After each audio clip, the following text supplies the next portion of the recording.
when there was a guest preacher here today, and I didn't have the opportunity because they're like post-resurrection, like that's a text we should use. But John 21 is just one of my favorite scriptures. It's something that God just keeps bringing me back to. And at the board meeting, when we found out that the person wasn't coming to preach today, we had decided what would be cool is for someone to just come up here and ask questions.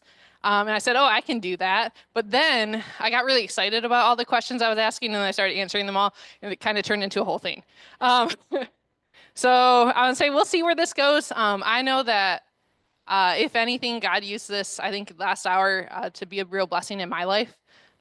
So hopefully it blesses someone else. But if not, God still did his work because he did it in me. So John 21, we're gonna look at all of it today.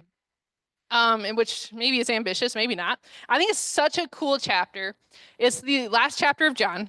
And to me, it reminds me of the Avengers post-credit scene.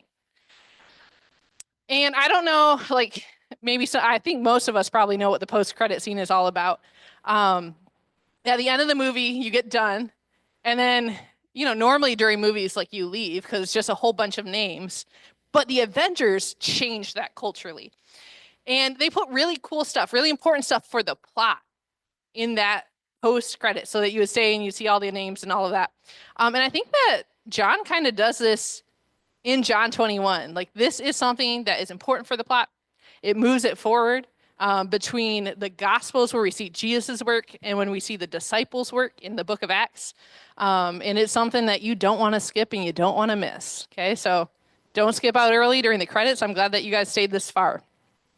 All right, so we're going to read some of John 21, and I'll stop and I'll go talk a little bit about what kind of stood out to me. One of the things I guess I could warn you about now is like normally I have typed notes up here. My handwriting is not great. So if I am kind of looking around, like it's really, I just can't read what I wrote. Sometimes, because I'm a teacher, sometimes I like write on students' tests and they'll say, what does this say, Miss Lunaway? I say, how should I know? And they say, because you wrote it. So we might have some of those moments today, but we'll see. All right, so John 21. After this, Jesus revealed himself again to the disciples by the Sea of Tiberias, and he revealed himself in this way. So as we look at that, like I just want to point out kind of where they're at. Tiberias, the Sea of Tiberias, another name for it is the Sea of Galilee. And that is where Jesus first met some of these disciples. Okay, so it is a location too that Jesus told them to go to. When we look at post-resurrection in the book of Matthew, he says, meet me in Galilee. So right away, like that seems good for the disciples. They're in Galilee. But they go fishing, and that's something I guess we're going to talk about a little bit. That could be good, that could be bad. We'll decide, I guess, together.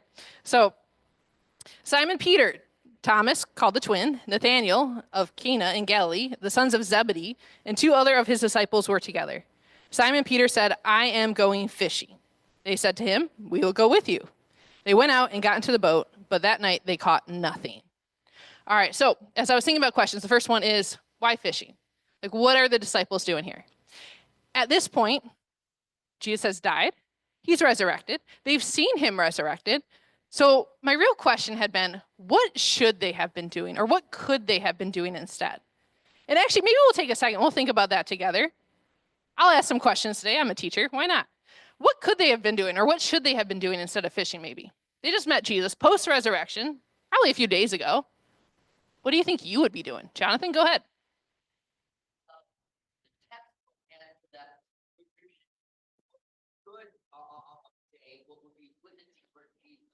All right, so Jonathan says, and I'm just repeating for the people on Zoom, the textbook answer that good Christians would say, and I actually like that you said that, is witnessing for Jesus. Sure. Yeah, go ahead.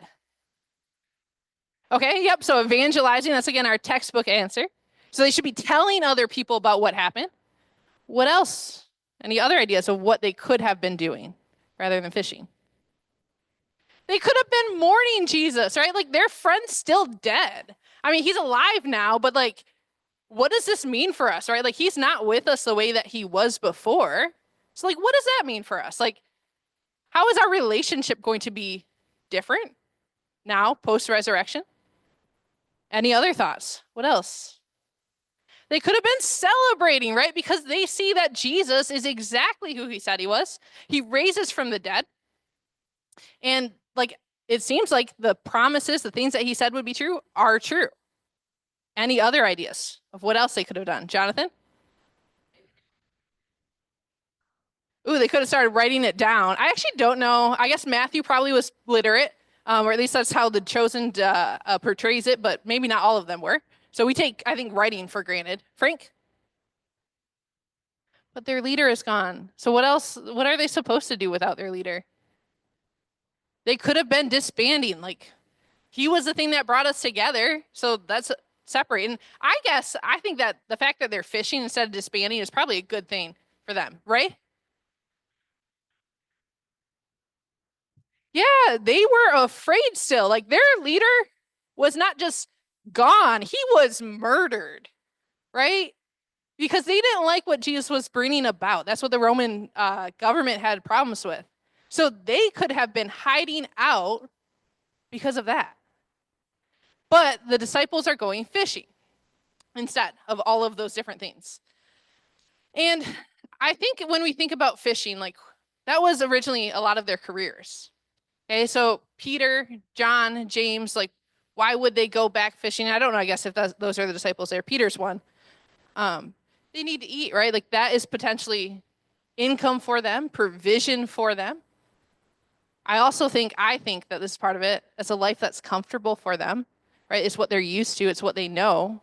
I don't know, if I were them, I don't know what post-resurrection looks like or means. So going back to what's comfortable and what's familiar, like, that's probably a move that I'd like. Or maybe like Peter, fishing then isn't like with poles either. It's like with nets and stuff. So you got to be real like burly, manly man to do it. And I would imagine that Peter, as like the wind and the waves are like whipping off the boat, like that just feels really good. He feels really powerful and in control. And in his life at this moment, post-resurrection, that's probably a feeling that like he kind of misses, right? Because like since Jesus has been arrested, I would imagine like he hasn't felt that in controlness that maybe he would feel when he's fishing. Okay, so as I am looking at all of these things, yeah, there's also like arrows all around here of the thoughts that I have. So now I have to like follow the arrows and see if I can get to the map. Who knows? What I do know is whatever direction this goes is the direction I think God wants it to. So as I look at all of these things throughout the text, though, the one question that I had to ask myself is, what does Jesus change? So as I look at this first thing that with them fishing, like I think one of the things that changes is our affections and our desires. And I didn't get actually to the point in the text where I have made that conclusion yet. So I guess I didn't follow the arrow. I followed it too fast. Let's keep reading. So if you want to know what a day in my classroom is like, this is kind of what it is. Just as day was breaking, Jesus stood on the shore, yet the disciples did not know that it was Jesus. Jesus said to them, "Children, do you have any fish?" They answered him, "No." He said to them, "Cast the net on the right side of the boat, and you will find some." So they cast it, and now they were able to haul it in because of the quantity of fish. The disciple whom Jesus loved, therefore, said to Peter, "It is the Lord." When Simon Peter heard that it was the Lord, he put on his outer garment, for he was stripped for work, and he threw himself into the sea. The other disciples came in the boat, dragging the net full of fish, for they were not far from the land, but about 100 yards off. This scene, like when I was reading, actually preparing, it made me laugh because Peter, like he was fishing, so he like didn't want all his clothes to get wet. And then as soon as he sees Jesus, he puts all his clothes back on and then dives into the water. And swims about a football field's length, is what it describes. But one of the things that I think is so interesting is they were fishing, and when Peter sees Jesus, his instant reaction is, "I'm going to go to him." Like the fish, it doesn't matter anymore, right? I'm leaving that behind. The other disciples haul it in, but like Peter is so excited to see his Lord that's all that matters at that point. I guess putting his coat on does too, but I don't know why. Peter's not the smartest guy, I don't think. I think that's okay to say. And I guess that's really great that God can use that because then he can use me too. But yeah, I think that as we look at what Jesus changes, it's our affections and our desires, right? Like the fish weren't so important anymore when compared to the risen Lord. It changed everything. Just being invited back to Jesus. The other cool part about this moment is it's a callback, I think, to when Jesus first called Peter. And I'm actually going to look at the story where Jesus calls Peter in Luke, because these stories are so similar to each other. And we'll kind of compare what's similar, what's different. So in Luke 5, if you want to go there, I'm going to find it too. So maybe we can race. Just kidding. I put a bookmark there. It's not fair. Luke 5, 1 through 11. I also sometimes challenge my students to like math races. I'm like, all right, like here's a problem on the board. Like, let's race and do it. And they're like, this is not fair. Like, you've been doing problems like this for 15 years. It's okay. You'll get there someday, maybe. So, or sometimes I'll like walk around the room and do a lap and then start the problem. Luke 5, verse 1. And then we'll read through verse 11. So, on one occasion, while the crowd was pressing in on him to hear the word of God, he was standing by the lake of Gennesaret, and he saw two boats by the lake, but the fishermen had gone out of them and were washing their nets. Getting into one of the boats, which was Simon's, he asked him to put out a little from land. And he sat down and taught the people from the boat. And when he had finished speaking, he said to Simon, "Put out into the deep and let down your nets for a catch." And Simon answered, "Master, we have toiled all night and took nothing. But at your word, I will let down the nets." And when they had done this, they enclosed a large number of fish, and their nets were breaking. They signaled to their partners in the other boat to come and help them. And they came and filled both the boats so that they began to sink. But when Simon Peter saw it, he fell down at Jesus' knees, saying, "Depart from me, for I am a sinful man, O Lord." For he and all who were with him were astonished at the catch of fish that they had taken. And so also were James and John, sons of Zebedee, who were partners with Simon. And Jesus said to Simon, "Do not be afraid. From now on, you'll be catching men." And when they had brought their boats to land, they left everything and followed him. Yes, John, I didn't even ask a question yet.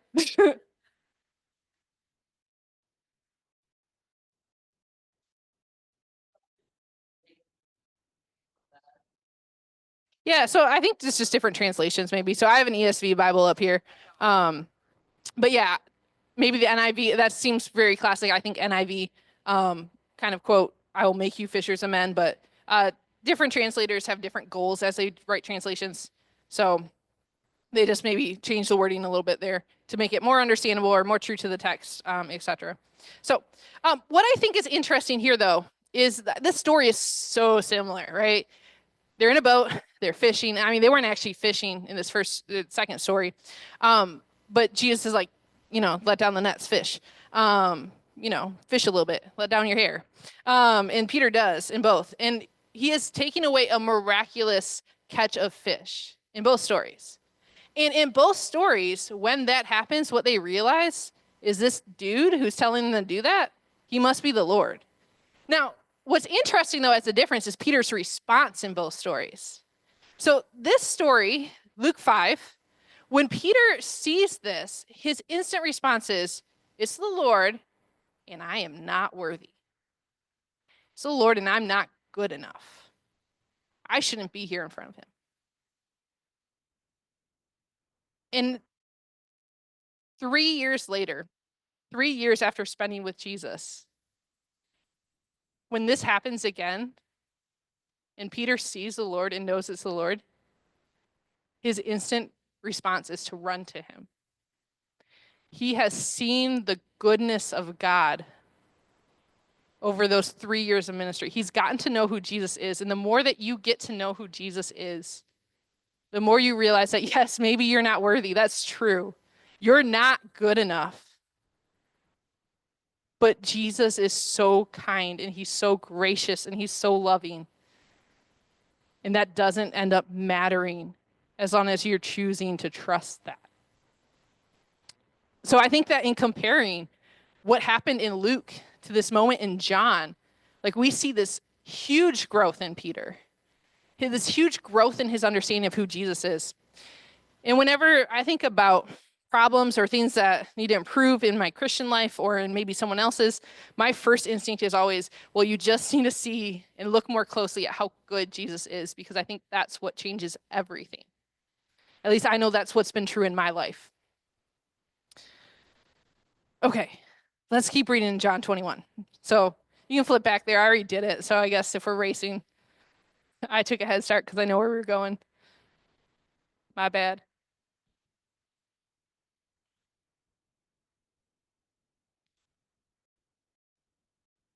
Okay, so John 21, I think we left off in verse 9. When they got on the land, they saw a charcoal fire in place. Hold that phrase in your mind. With fish laid out on it and bread. Jesus said to them, "Bring some of the fish you had just caught." So Simon Peter went aboard and hauled the net ashore full of large fish, 153 of them. And although there were so many, the net was not torn. Jesus said to them, "Come and have breakfast." Now none of the disciples dared ask him, "Who are you?" They knew it was the Lord. Jesus came and took the bread and gave it to them, and so with the fish. This now was the third time that Jesus was revealed to the disciples after he raised from the dead. So the charcoal fire is a really interesting detail of this story, because just like what we had read just a moment ago was a throwback to something else, so is the charcoal fire. Does anyone know where we last saw a fire in the book of John? This is a fun little quiz. Joshua? When Peter denied Jesus. So just a few chapters earlier, probably a few days or maybe a week or so earlier in their life, real time, Peter is standing before a fire. He's warming himself. And at this point, Jesus is on trial. Peter's afraid. And he does what he thought he would never do. Peter had said before, "I will never deny you, Lord." And Jesus says, "Actually, before the rooster crows in the morning, you'll deny me 3 times. And it is when Peter is standing by that fire that he denies Jesus the 3rd time. The rooster crows, and Peter all of a sudden knows what he's done. He knows he's not good enough. And as we keep reading this story, we're also going to see another 3-time thing. But bringing Peter to the fire in the first place, I think the smells, and that's one of the interesting things about memories, it's so linked to smell. So like when he smells that fire, I think he's brought back to that moment instantly. Let's keep reading though, and we can talk more about this moment. And I think it's really a moment of redemption for Peter. So in verse 15, when they had finished breakfast, Jesus said to Simon Peter, "Simon, son of John, do you love me more than these?" He said to him, "Yes, Lord, you know that I love you." He said to him, "Feed my lambs." He said to him a second time, "Simon, son of John, do you love me?" He said to him, "Yes, Lord, you know that I love you." He said to him, "Tend my sheep." He said to him the 3rd time, "Simon, son of John, do you love me?" Peter was grieved because he said it to him the 3rd time, "Do you love me?" And he said, "Lord, you know everything. You know that I love you." And Jesus said to him, "Feed my sheep. Truly, truly, I say to you, when you were young, you used to dress yourself and walk wherever you wanted. But when you are old, you will stretch out your hands, and another will dress you and carry you where you do not want to go." This he said to show what kind of death he was to glorify God. And after that, he said to him, "Follow me." Notice that Jesus asked this question 3 times. That is the same amount of times that Peter denied him. And I think in this moment, Jesus is making it super, super clear, Peter. I know, right? You did the thing that you said you were never going to do. You made that mistake that you thought you would never make. And what's really interesting is how Jesus maybe could have responded in this moment, right? So Peter let Jesus down at that fire in a pretty big way, right? This is his best friend. And he's like, "I don't know this guy." Let's maybe think about this question together, because that was kind of fun earlier. How could Jesus have responded to Peter in this moment? So we see how he did respond. How else could he have responded, though? What could he have done instead? I don't know what someone murmured something. Usually I make stuff up. You're trying to figure out Jesus? Oh, it's hard to figure out but Jesus is a person, and he's making decisions the way that you and I are making decisions. So if you were Jesus, How might you have responded? Your best friend just stabbed you in the back 3 times. Sam? Okay, you might ridicule him, make fun of him a little bit. And like maybe it's in love, maybe it's not. But that could be a response. Michael? Yeah, I would probably be mad at him. Like, I thought we were friends. I thought we were bros, Peter. What were you doing? Jesus might have said bros. I don't know. I wasn't there. I think that when they translated English, that was lost originally, and I think we need to bring it back. Any other ideas? If you were Jesus, someone just let you down massively, what would you do, right? Yeah, replace them. I don't need Peter in my life. Emilio. You said cry?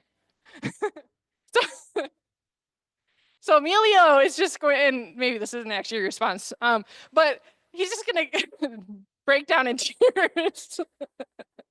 Like, yeah, you kind of let me down there, bro. Maybe we need to work this out. So trying to get in that place. Any other ideas? Frank is ready to drown Peter as soon as he jumps out the boat. Don't make Frank mad. Jonathan.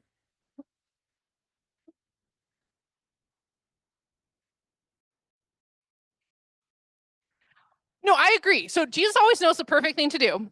We don't, but again, Jesus was making a choice. He's a person. And like I think that just learning from his choice is a good exercise here. Anita, did you want to add something? I saw your hand too. Oh yeah, he was cooking breakfast at the time, so he could have said, this breakfast is for my faithful disciples. That's not you, Peter. Jonathan? He could have cursed us. Maybe he turns into blood. That's very Old Testament of him, but he didn't do that. Oh, he could have killed all the fish so Peter couldn't have any anymore. Haha, Peter. Yeah, there's lots of things Jesus could have done. And one of the themes I noticed in your answers, and again, like, very human responses of us, is far less forgiving than Jesus, right? What Jesus does, he doesn't ignore the sin, right? He brings him back to the fire. He asks him 3 times, do you love me, right? He is bringing Peter back to this moment. And he's not sweeping it under the rug. But what he does do is he says, you know what? I know you messed up. And for every time you messed up, like, that's okay. Like, I'm giving you that chance to come into my grace, to be forgiven. And like, that's super awesome. And like, again, that is the Jesus that Peter jumps out of the boat, fully clothed, recently fully clothed. I should add that, I guess, for. Okay, sorry, let me see where I'm at in my map. Guys, there are arrows everywhere here. It's really a mess. Yeah, so I'm just going to keep going, I guess, in the text, and we'll see where this takes us. If I can figure out where I left off in the text. Oh, just kidding. No, I actually figured out my arrow now. When we look at what Jesus changes, I think the other thing that's so interesting is it's our heart towards others. And that's the other thing we see in this response of Jesus. When we look at Peter before in the text, in other earlier Gospels, one of the things we see is like he's brash and he's bold. And he asks Jesus things like, can I have the seat at your right hand? Like, can I be super important? Like, can I be your best friend, Jesus? Not because necessarily he wants to just be the best friend, but like, I don't want anyone else to be best friend. Like, I am Jesus's bro. Again, we're going to bring that back to the Bible here tonight. So maybe that's what the Lord was planning to do tonight. Who knows? Bring bros back. But Peter, in this moment, like Jesus challenging him to stop being so like self-centered, right? Feed my lambs. That's the job I'm going to give you. Tend to my sheep. Be so loving and so caring to these people around you. And like Peter, it's not just about you anymore. Okay? You've got a job to do. You've got people to take care of. And this reminds me of when Jesus calls himself in John 10, the good shepherd. The good shepherd is someone who's going to die for his sheep. And spoiler, so will Peter, right? This brash, bold guy who like just cared about himself goes on to die as one of the martyrs of the early church. So as we look at that change in Peter's life, it's that commitment to following the way of Jesus, to loving others the way that Jesus did. And that's a commitment that demands his whole life.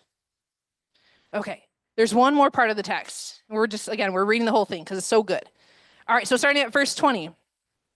Peter turned and saw the disciple whom Jesus loved following them, the one who also had leaned back against him during the supper and had said, "Lord, who is it that is going to betray you?"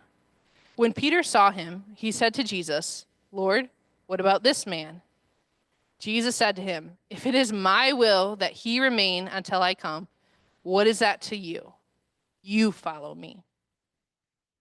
And I'm actually going to stop there because that is the line that Jesus is always challenging me with too. I just this week was talking to Jesus and said, God, like, things are kind of hard. Like, the things you call me to, like, they're not, like, why me, right? Like, why are you calling me to, like, this type of thing? Why is my life like this? And it must have been the last 2 weeks, because it was that Monday, Thursday, that this text came to mind. And that line, if it's my will that he remain, like, what is that to you? Who cares what I call other people to? Who cares what other people have a relationship with me, like what that looks like and how that it looks different than yours? I'm calling you to follow me. I'm calling you to obedience. Don't worry about them, right? Whatever is going to happen to this disciple that Jesus loves, that shouldn't be important to you. What's important to you is your relationship with Jesus and what he's calling you to. Because he's got things that he's calling each of us to. And as we are changed by his grace, as we hear, hopefully, obediently that call, as we see his forgiveness, like what Peter experienced at that fire, we're emboldened, I think, to follow, to take on the task that Jesus has given us, like what he gave Peter with feeding his sheep and taking care of his lambs. And I think for me, again, like that's the line that always kind of stands out to me. Like, what is it to you? You follow me. Like, that's your job. That's the thing you need to focus on. So hopefully God said something cool through me tonight, or something that spoke to you. If not, again, oh well, God spoke to me. So, oh well, he did his work. His word was effective and powerful still. I've got some questions, but really you can talk about anything you want. And I was so scattered. I have one question that's like 3 words of a sentence. So I'll try to finish it, I guess, now and see where it was supposed to go. First one, we talked about maybe some things that Jesus changed. One question you could talk about is, what has Jesus changed for you? And then the other one that I think I'm always so moved and touched by in the story is, I think we see a lot of attributes of God displayed in Jesus through this story. So like what attributes of God really stick out to you as you look at maybe how good or how merciful or how powerful Jesus is as in the context of the story? Or if there's anything else that you'd like to talk about, feel free to do that. I'm not your boss. So, all right, you guys can talk to your tables.